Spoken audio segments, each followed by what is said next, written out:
Delegates at the Africa ICT Ministers Forum have described media freedom and access to information as important pillars for sustainable development.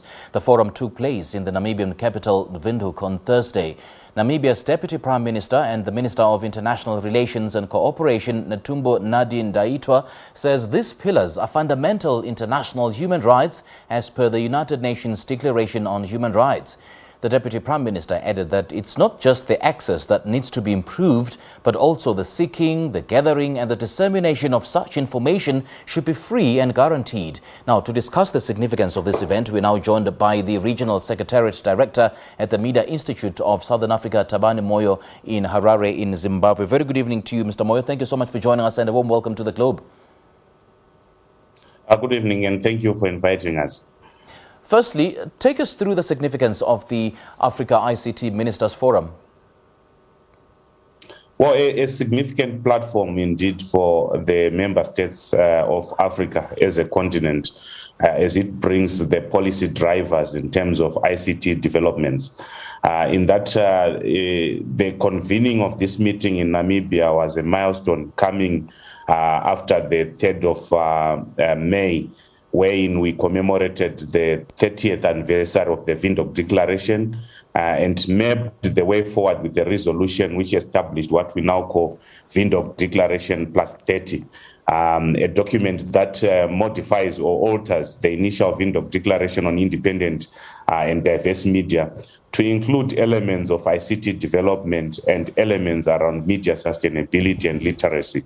So what is key from that platform is that it seeks to give momentum and traction to the resolutions that are captured within that milestone document, which is Windhoek 30 plus, so that when we meet then in the next 10 years or 5 years to come, we'll be making progressive steps towards ensuring that it is a living document. Well, in her opening remarks, Namibia's Information Minister called on African governments to innovate and invest more in the education and the training of people in new technology to sort of empower African youth with soft skills and technology. Just how significant is this appeal to the continent? It is key because the youth, we are now talking of the youth dividend. And for us, we believe that literacy should start within the, education sector. Yes. That issues of new technologies and media development, expression should be starting from infancy. Remember that the whole essence of this conference came from this year's theme, which says information is a public good.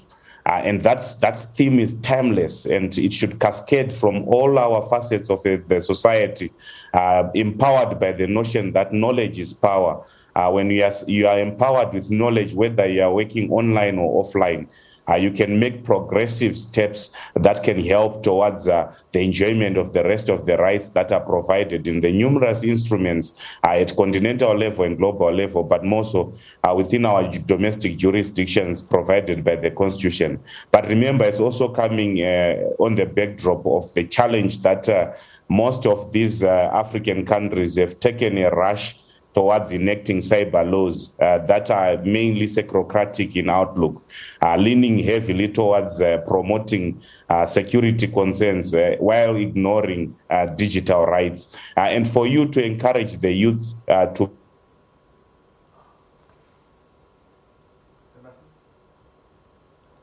Hi, Mr. Moyo, are you still with us?